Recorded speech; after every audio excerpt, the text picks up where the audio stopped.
Thank you very much for your very kind introduction, Mr. Fatala. And actually, he speaks Uyghur like a Uyghur accent. A lot of Mongols who come from East Turkestan, they all speak just the accent Uyghur, very fast. And some of them are in the US, so whenever we meet, we speak in a beautiful Uyghur language. And today I would like to talk about really briefly, of course, on the history and the current situation in East Turkestan. And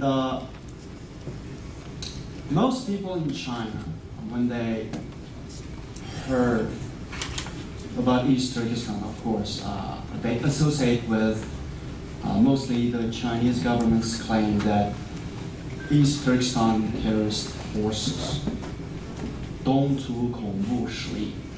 So automatically they think East Turkestan has something to do with terrorism, which is absolutely not true. That's one thing.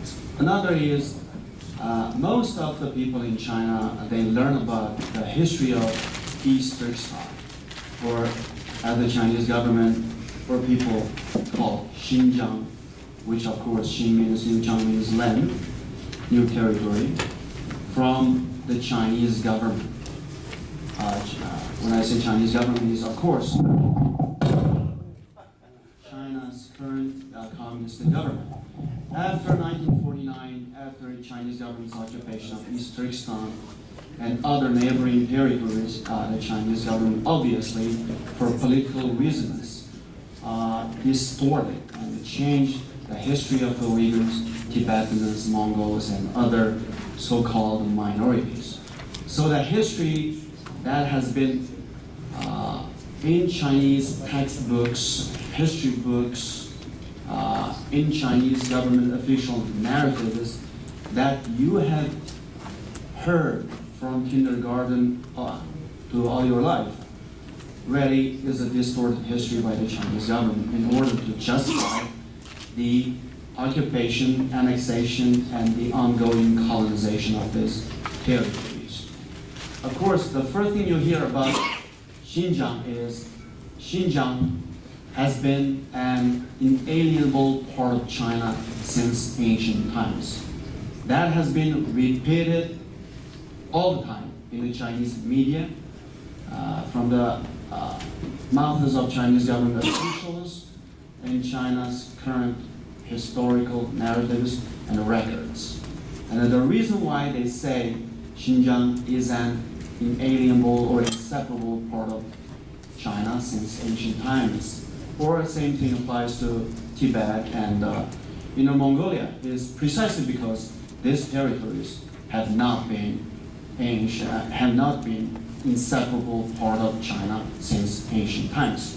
Because the Chinese government never say Shandong has been an inseparable part of China since ancient times, because there is no question it is part of China since ancient times. And with us and others, of course, that's not true. So the Chinese government is compelled and even forced to justify that these territories have in fact been part of China, which we know obviously not true. So the history that I'm going to touch upon is not so much that you are aware of or you have heard of, especially from the Chinese government sources. It's very different. It's from the Uyghur people's perspective, the history that I'm going to discuss. So I prepared a little PowerPoint presentation. Hopefully that will give you a better background on East Turkestan.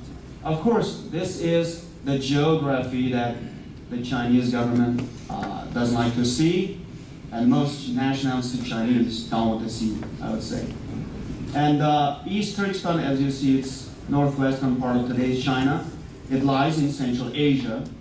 Below us is Tibet. Of course, on the map, you see Tibet is much bigger than the Tibetan Autonomous Region. And this is actually the territory Tibet claims to be real Tibet. Oh, sorry, it became automatic, I think. And southern Mongolia is southern Mongolia, and the rest of the territories, which is within the Great Wall of China, is really China. And East Turkestan, has always been the motherland of the Uyghurs, of course, as well as Kazakh, Kyrgyz, Uzbek, other peoples. I think it's still automatic now. And others. And other 13 groups. So we have Mongols and others who joined us throughout history. But the Chinese population are really a new phenomenon. They came after the Manchu-Qing occupation of East Turkestan. And the size of East Turkestan, as you can see, it's sort of as big as Alaska. It's 1/6 of today's PRC. Next.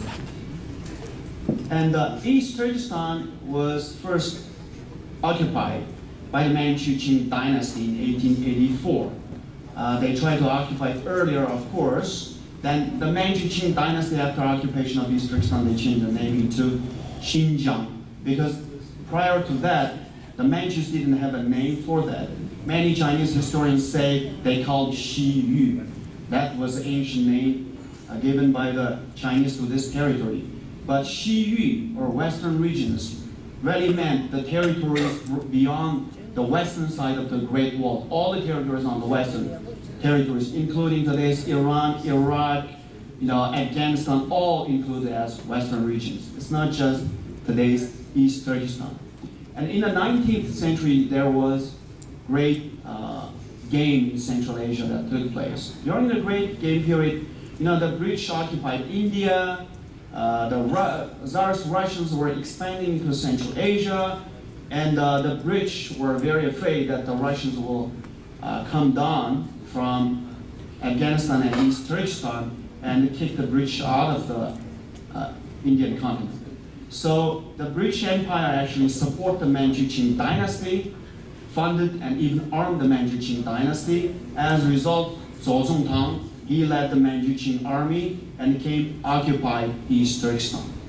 And then the territory was renamed to Xinjiang. Then in 1911, of course, the Manchu-Qing dynasty collapsed and the Republic of China was announced by Sun Yat-sen. And the mainland China basically became a republic. Then with us and other territories were in a semi-independent situation. Uyghurs and others revolted against later Chinese warlord rules, and Uyghurs declared independence twice. One is in 1933, second time in 1944. In 1933, the Soviet Union supported the Chinese, actually Manchu warlord Shen Shusai in crushing Uyghur independence in 1933. In 1944, however, the Soviet Union supported the independence of East Turkestan because the Soviets were against Chinese nationalists, which were supported by the US at the time, of course. Then, at the same time, the Soviets were supporting the Chinese communists, supporting Mao Zedong. Actually, Mao Zedong obviously worked for the Soviet communists. But in 1949, when the Uyghur Republic were formally established, had the total control of East Turkestan territory, what Stalin did was, in 1949, of course, it was sort of the beginning of the Cold War, starting 1945 and on. So Stalin thought he needed Mao Zedong and Mao Zedong's support of Soviet Union in its struggle against the West, because it was a Cold War. So Stalin thought the best way to get Mao's support is to betray the independence of East Turkestan and allow East Turkestan to be forcibly annexed by the Communist Chinese forces, then to create Sino-Soviet alliance against the West. So, Soviet Union, these are actually the two presidents of East Turkestan. The first one is Alim Seytoff, the second one is Ahmadjan Qasimi. And Stalin invited Ahmadjan Qasimi and his cabinet, entire cabinet, to come to Soviet territory of Kazakhstan to negotiate for a final settlement of East Turkestan in relation to the new founding Republic of People's Republic of China. These are the East Turkestan military forces. You can see these were not just the guerrilla fighters. We had 40,000 standing armies. You see the mounted armed forces, artillery forces, standing forces, and forces. These are all East Turkestan standing army forces. And these are, you see the second picture is, you see the Uyghur females officials, officers on the left, Uyghur male officers on the right side. They are East Turkestan Republic Army. And during the 40s, you see the Uyghur women on the left, the Uyghur students on the right. These are not like, so when the Chinese government calls Uyghurs are backward, barbarian, Uyghurs take that as insult because we're not barbarians, we are not uneducated or uncivilized people. These are 1940 pictures right before Chinese communist occupation of East Turkestan.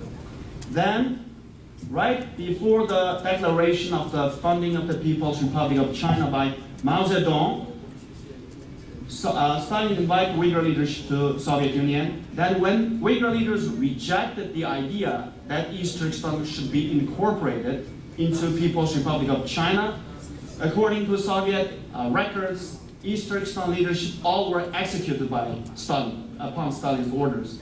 Then Stalin and Mao concocted the theory that the plane that was carrying them to Beijing exploded, killed all the president and the ministers of East Turkestan Republic. Then Stalin and Mao invited Seyfuddin Azizi, it's the guy who is smiling to Mao in the picture, who was a pro-Soviet Uyghur puppet. He basically allied with Stalin. He was sent to be part of the declaration of the People's Republic of China.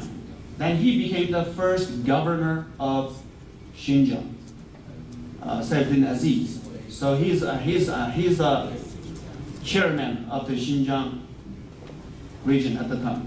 Then you can see on the last picture was the Uyghur leadership killed, but there was it was announced that they died on a plane crash. Their bodies brought back and buried, but their bodies were not allowed to see even by their own wives. And in 1949, Soviet Union supported the Chinese communist forces to come and occupy East Turkestan. And the Chinese general is Wang Zhen. And he led PLA forces. His forces, the Soviet Union provided airplane to carry the Chinese soldiers at the border of Xinjiang. And also provided military weapons, including tanks, artillery, and heavy weaponry. And he led Chinese PLA forces and came occupy East Turkestan. But Uyghurs resisted against Chinese occupation, but Wang Zhen committed not genocide, but nearly genocide, mass massacre of the Uyghur people who resist against Chinese occupation. But in early days of Chinese occupation, strangely, the Chinese Communist government claimed that they came to cleanse the crimes of the Chinese nationalists and the Qing occupation. They came to help liberate the Uyghur people, and they were going to leave after 5 years of building the nation up, leave the East Turkestan and let the Uyghur people decide their political destiny. 5 years later, they created what is now the Xinjiang Uyghur Autonomous Region. Then, of course, they created the same thing in Tibet, in Inner Mongolia, and other areas. A purported fake autonomy given to the Uyghurs and other groups, which has no real substance. And since then, they used yeah, thank you very much, because I don't have a lot to talk. And thank you, I appreciate that. And since 1955 thereon, although by name it is Xinjiang Uyghur Autonomous Region, but all political, military, economic powers are controlled by the Chinese. The party secretary is always a Chinese person. It's the same in Tibet and other areas. And he wields all political power. He decides all the decisions and policies.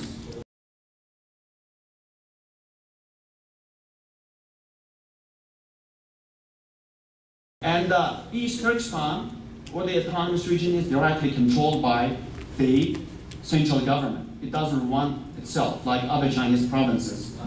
So you could see other Chinese provincial leaders in their Shandong, Henan, or Guangdong. No, they have a lot of power as provincial leaders, but the chairman of the autonomous regions, they do not have any kind of power, whether it's in East Turkestan or Tibet or Inner Mongolia. And I talked about that already, And in the case of East Turkestan, I think probably same in Tibet and other areas, although the name autonomy is given to the Uyghurs, but we have other groups that live with us. We are the majority population. Uyghurs are still the majority, although the incoming Chinese population are becoming nearly half. Compared to other groups, Uyghurs have always been the majority.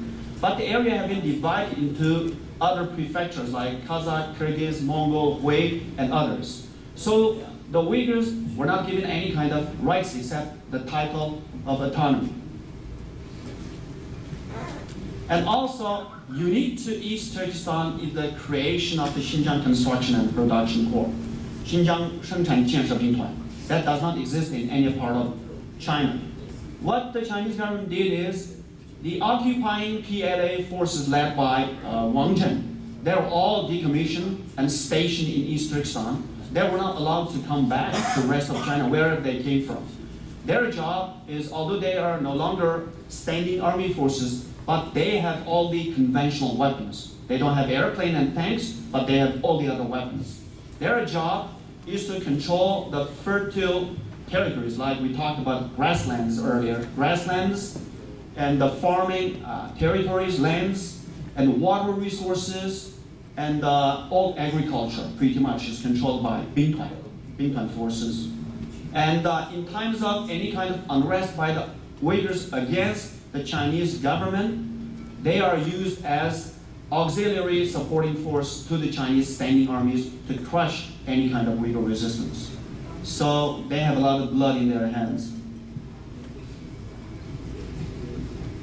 Then, since 1955, any Uyghur who wants even the Chinese government to honor the autonomy given already to the Uyghur people is labeled as a counter-revolutionary, like my father, and many others as separatists and even terrorists. Execution after execution. Basically, as the Chinese saying, to kill the monkey to scare to kill the chicken to scare the monkey. 杀鸡给猴看. That's the way the Chinese government has been able to rule East Turkestan, along with other neighboring countries. And it's our estimate that since 1949, the Chinese communists have killed nearly 1 million Uyghurs. It's probably the same in Tibet and other areas, but of course the Chinese communists have killed more Chinese people than rest of us combined. Mao killed up to 85 million people. But what's unique to the Uyghurs is, the Chinese government almost exclusively executes Uyghurs for political and religious reasons.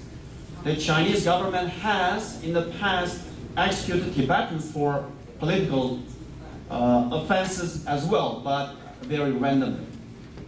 Because of international awareness, China is more careful with Tibet than with us. And also because Uyghurs are Muslim, and after 9/11, it's very easy for the Chinese government to basically label Uyghurs as terrorists and mute international criticism, then execute just any Uyghur who is not happy with Chinese rule as a terrorist, separatist, or extremist. And China labeled Rebiya Kadeer as terrorist, and of course, sometimes the Chinese government claims His Holiness the Dalai Lama as a terrorist as well. So you see, the Chinese government's claims of terrorism is really not based on facts, but based upon political motivations. And the torture methods, I don't need to go further into that. I think that applies not only to the Uyghurs, Tibetans, and even to the Han Chinese. And we know, even the Falun Gong, we have a lot of documented evidence that the Chinese government used organ harvesting against even the Han Chinese populations. And when we talk about religious persecution, religion is the essence of who we are. It's the same for us. For the Tibetans, probably even more, because They see His Holiness Dalai Lama as their deity. In our case, of course, we don't see Ms. Kadeer as our living God. We believe in God, but she's not our religious leader. But Islam is so much part of our culture, our identity.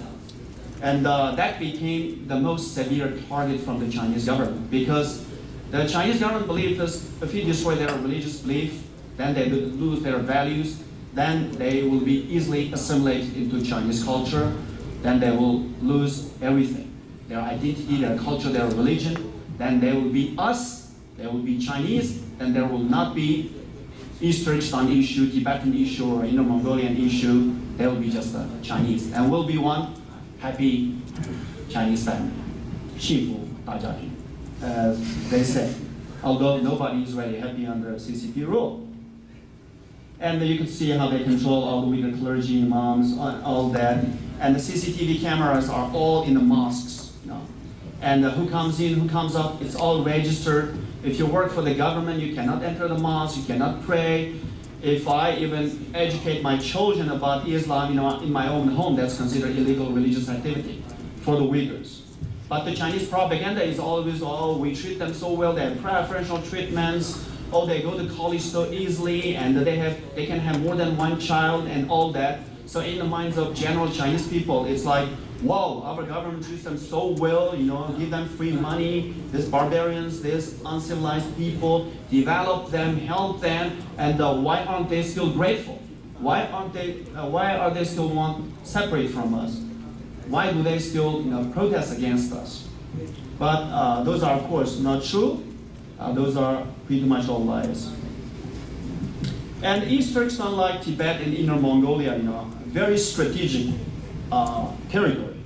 East Turkestan is a gateway for the Chinese, for China to go to Central Asia, Eurasia, South Asia, Western Asia, no, Middle East, and everywhere.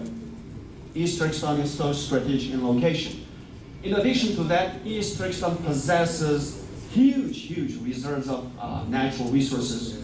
Oil, natural gas, uranium, gold, and just read the Xinhua reports every month. You'll find they find tons of oil here, tons of coal there, gold there, everything under the sun you can find in East Turkestan. In Tibet, in Inner Mongolia, you can find the same thing. It's probably in different amounts. But surprisingly, the people live on those areas like the Uyghurs, Tibetan Mongols. They're the poorest on earth. They're the poorest. You would think, why? Out of this rich territory, how did the people live so poor? At the same time, the Chinese government claims they're helping these poor people. Why are they poor? Because all the resources are robbed by the Chinese government, stripped the Uyghurs, Tibetans, Mongols, and others naked, and even did not provide any kind of economic opportunities. All the economic opportunities are rarely reserved for the Chinese immigrants who come in millions to East Turkestan, Tibet, and other areas. They enjoy the political privilege, the economic privilege, and the health care, and all the benefits. That's why they move in. And that's about the natural resources. Without East Turkestan and the natural resources in East Turkestan, Tibet, and Inner Mongolia, I think the rise of China economically is really a pipe dream. That's why Chinese government has been extremely brutal with all of the groups, because they know if they lose the territories, they lose all the resources. But in fact, the more they repress, the more they kill and abuse us, actually, the more the chances that China will eventually lose its territories, actually. And I'd like to talk about, unique to East Turkestan, also the nuclear testing. Since 1964 until 1996, China tested some 46 nuclear devices. Most of them are 100 times more powerful than the ones dropped by the US in Japan. And they polluted the desert, the atmosphere, basically the area, East Turkestan, and also because of the nuclear radiation, you know, leukemia, shui, you know, other kinds of cancers and spread. China also tests nuclear weapon actually for Pakistan as well, enable Pakistan to have nuclear weapons. And also China most likely has biological and chemical weapons in East Turkestan because it's a dry, arid area. A lot of diseases alien to these territories appear after China tests nuclear weapons, biological and chemical weapons. 9/11, of course, China used its best advantage, labeling all Uyghurs terrorism, then ETIM, East Turkestan Islamic Movement, calling this Kadeer terrorists, calling World Uyghur Congress terrorists, calling everybody terrorists. And you see Miss Kadeer this morning, does she look like a terrorist? No, she's just an old lady, nice old lady. And you will see, I think, His Holiness Dalai Lama will come in 2 days, I think. You will see him. China calls him a terrorist, though. He's not a terrorist. But I believe the real terrorist is really the Chinese Communist Party, terrorizing Uyghurs, Tibetans, Mongols, and Han Chinese, and anybody who is not happy with the Chinese government rule. And July 5th, I just like to flip through some of the images. Of course, the Chinese government has a habit of blaming all the people who are against. In 1989, on June 4, the Chinese tanks swallowing Beijing Tiananmen and killed the Chinese students, the best and brightest of the Chinese students, then blamed the Chinese students for that. And on July 5th, they did the same thing, blamed the Uyghurs, and incite ethnic hatred so that the Chinese people will stand with the Chinese Communist Party as well in this. And this is the initial picture of the protest.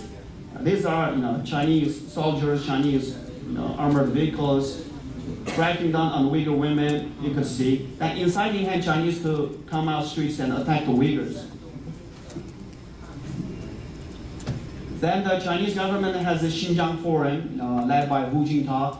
They denied all the problems, say their policies are great. No, they only need to develop the region, which really means colonize the region even more. Send more Chinese people, more Chinese companies develop, marginalize the Uyghurs, then the problem will go away, then the Uyghur problem will simply disappear. That is their strategy after the Xinjiang Forum meeting led by Hu Jintao. Not a single Uyghur attended that meeting, by the way. That's how much the Chinese government respects and loves the Uyghurs. And Uyghurs, of course, like our Tibetan, Mongol brothers, sisters, not even Han Chinese were suffering under Chinese rule, need help from the U.S. government, from the U.S. Congress, from the international community. But from us, for the Uyghurs, I think it goes, the same goes for the Tibetans and the Mongols and other, I think. For the Han Chinese, your language is not under attack. Your culture is not under attack. You can still speak your language, preserve your culture, but in our cases, our identity, our religion, our culture, our language, our values, everything under attack simply because Chinese government wants to assimilate us, make us disappear, make us Chinese, make us forget our language, forget our culture, forget our religion, so we'll think, speak, act like Han Chinese. Then we will disappear for good. Then the Chinese Communist Party, maybe the successive Chinese government will control Tibet, Southern Mongolia, East Turkestan forever good. Then the problems will disappear, then we'll disappear. So that's the plan. But that's why we need the sympathy and understanding of the Chinese brothers and sisters, because it's hard for them to sometimes understand our problems. Our attack we face is multidimensional, it's all. Just squeeze us at the end of the day, then we disappear. And what China is doing is really not like what the Nazis and the Japanese did during the Second World War, like front genocide, but rather this is a different form of genocide by destroying the living conditions, by destroying your own culture, your language, your very existence, then at the end of the day you disappear as a unique indigenous people. So this is sort of the Uyghur point of view. Thank you very much. Please feel free to ask questions.